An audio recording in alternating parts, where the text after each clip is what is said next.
In view today, sanctity of the ballot for economic development in Africa. We have two separate discussions on this subject. First, we have Ambassador Joe Keshi. Ambassador Keshi is the Director General of the BRACE Commission in Nigeria. He has served as the chairman of United Bank for Africa PLC and has over 35 years work experience at very high levels in the diplomatic service, the government in general, and the private sector. With his vast background and global experience, he follows trends in Nigeria and around the world. We also have Mr. Nicholas Ezechia. Mr. Ezechia is the CEO of Living Eyes International Media Nigeria Limited. He also has business activities in the United Kingdom, Dubai, and around the world. Now join me in my discussion, first with Ambassador Joe Keshi.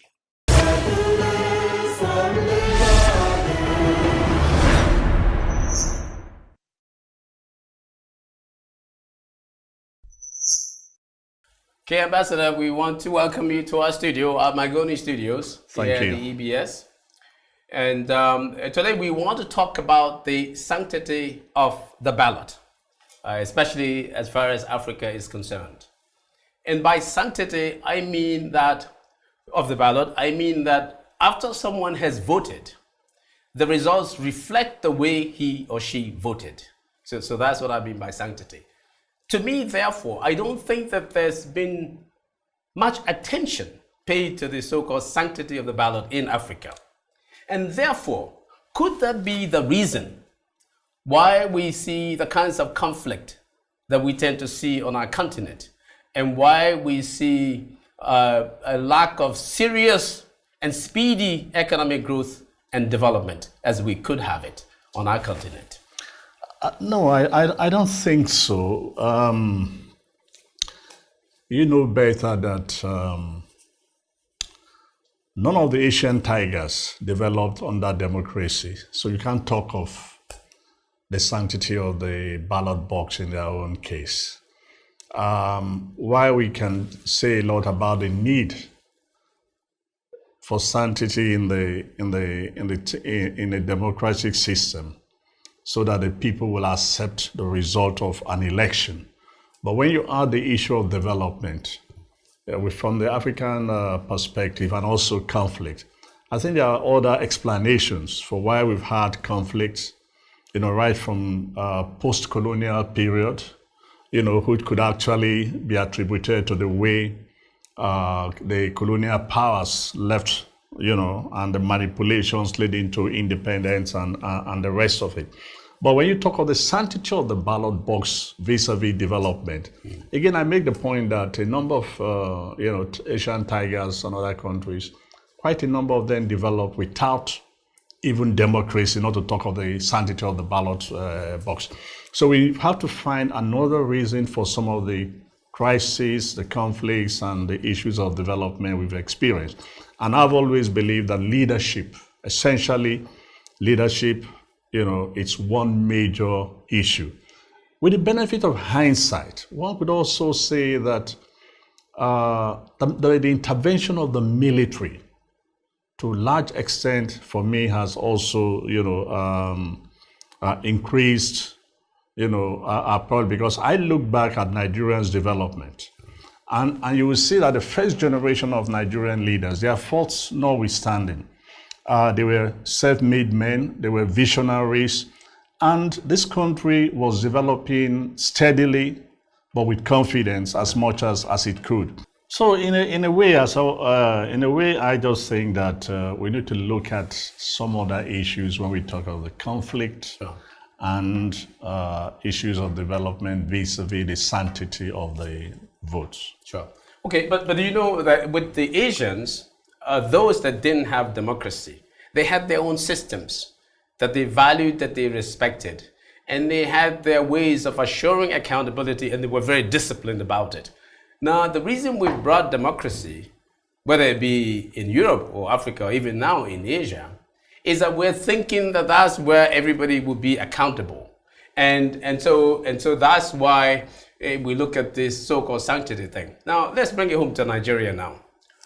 what has happened with the postponement of the election? Is it, since we have democracy, is that a way of trying to make sure that there will be the so-called sanctity of the ballot? Yeah, but let me just respond to what you said, look, about discipline. Yes. Like the communist countries or a system like the Chinese. With leadership, there's no leadership without discipline. Yes. You know, leadership comes with its own discipline and vision and the rest of it. So I just thought I'd make that point.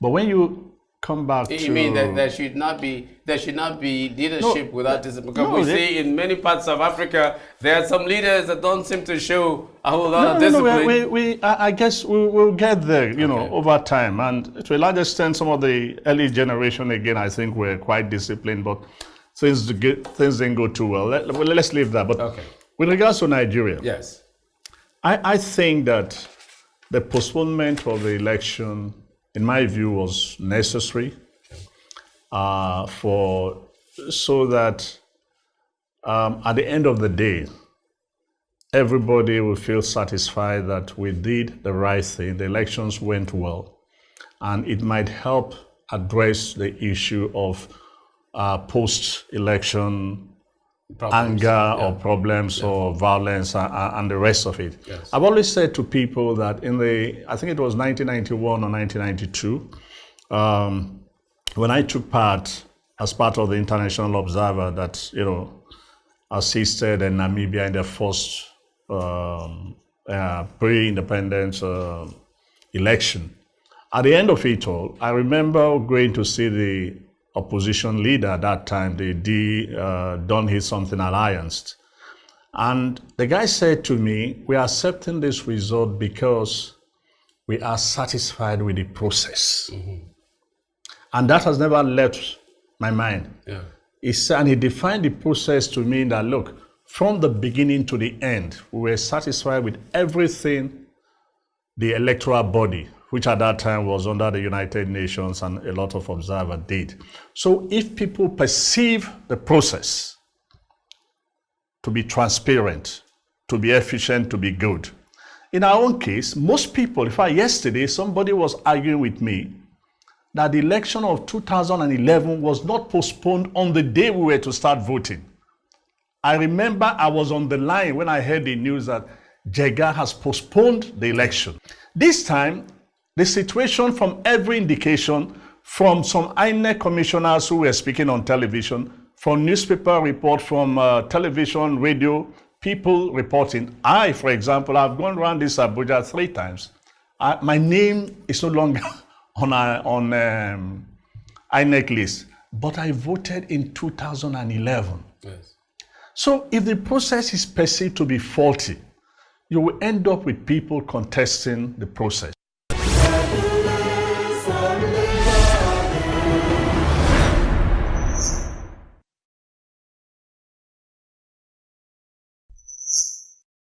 Thank you for staying with us.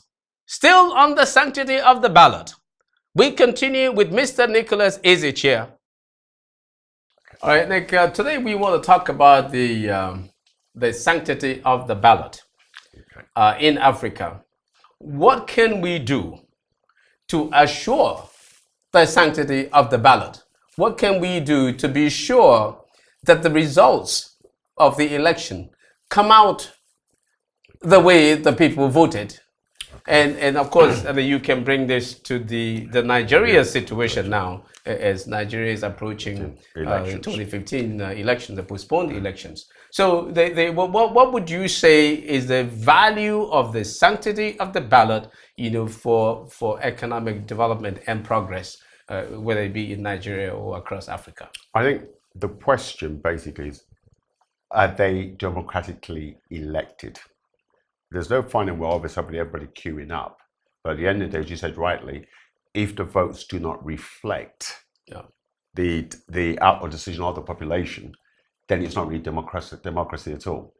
It becomes more and more, let's see if I can use a word, a communist regime. And that's, to a large degree, yes, it will give effect to things like conflict. Because at the end of the day, people feel cheated. It's not what we put in, it's not what we wanted. We're not being listened to. So I think really in terms of that, as far as Africa is concerned, the question has to be, it seems to have been in the norm throughout, being in the case of Nigeria, every election, there was always an issue. There was a court case, the ballot boxes had been rigged. So I think for us to overcome that obstacle, there has to be clarity, transparency in the whole process. People have to see it as it's being done right and fair. Okay, and so let's look at the case of Nigeria. Okay. We're looking at the election coming up, even though it's been postponed. What we are doing, making sure that we get a certain high percentage in the distribution of the personal voter cards, Okay. certain high percentage in the collection of the so-called PVCs.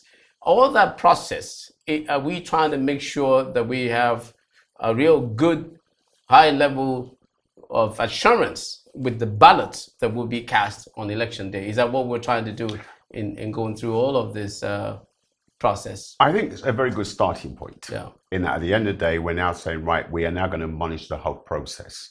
It's transparent, these are what the requirements are. It also gives people a chance to actually be able to monitor each part of that process. So I think we are moving in the right direction. But in terms of the validity of the actual count at the end of the day, there's still a question mark. Why is that? So, because it's all fine and well verifying anybody has a permanent voter's card, but the outcome, at the end of the day, can we really believe in the outcome? Is there any reason why people should worry that the outcome might not come out all right? I mean, are there any signs that that we see that suggest that there may be something untoward that's going to happen? Going by some of the most recent press releases, for example, like for example, the reason why the elections were actually postponed, there are different schools of thought. One is this favors the APC, it favors PDP, because if they had done it today, so-and-so would have won. With those elements of doubt, it also raises the credibility of the whole exercise. And so I think already as we stand today, I think shifting the election, for example, it has not really been justified why it was done.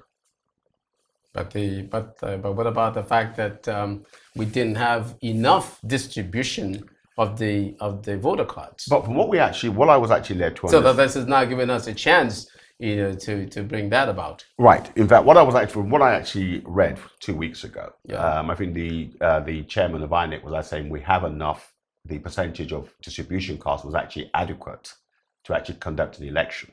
That his main reason for postponing it was not because of the voter's card, because of the security issues. If you have 90% distribution, is that good? If you have 95%, is that good? I mean, the higher the better. But no, suppose I come as an individual to vote, and I feel like I registered. Okay. I'm supposed to get my voter card, and I don't get it, and I don't vote.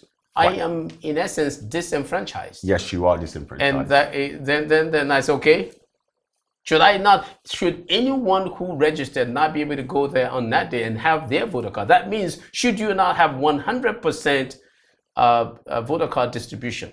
You should do. But now, I'm not talking about collection now, but at least you can say, listen, I sent it out. You just didn't go and pick up yours, but I have sent mine out. I mean, as far as I'm concerned, I have done my job. I sent my cards out as I was supposed to. Fine. In terms of being disenfranchised, yes, as long as you distribute, let's up to close to 100%, you've done your job right. But in terms of free and fair elections, who, let's say, the choice of the population, it would not clearly actually reflect that. There has also been in the past been one or two variants in terms of distribution. Some of the cars that may have been sent to one particular state have been hijacked on the road. But having said that, INEC have in fact, yes, they've done their part, they've sent it to the location. Yes. But the people who were supposed to receive it were actually stopped from receiving it, whatever factor it was. Yeah. So at the end of the day, it becomes disenfranchised. At the same time, it does not reflect what the people are actually looking for, voted for. Yeah. Because they were not given a choice to do it. Yeah. On that note, I want to thank you so very much, Nick. Thank you very much. Great It's been job. a pleasure.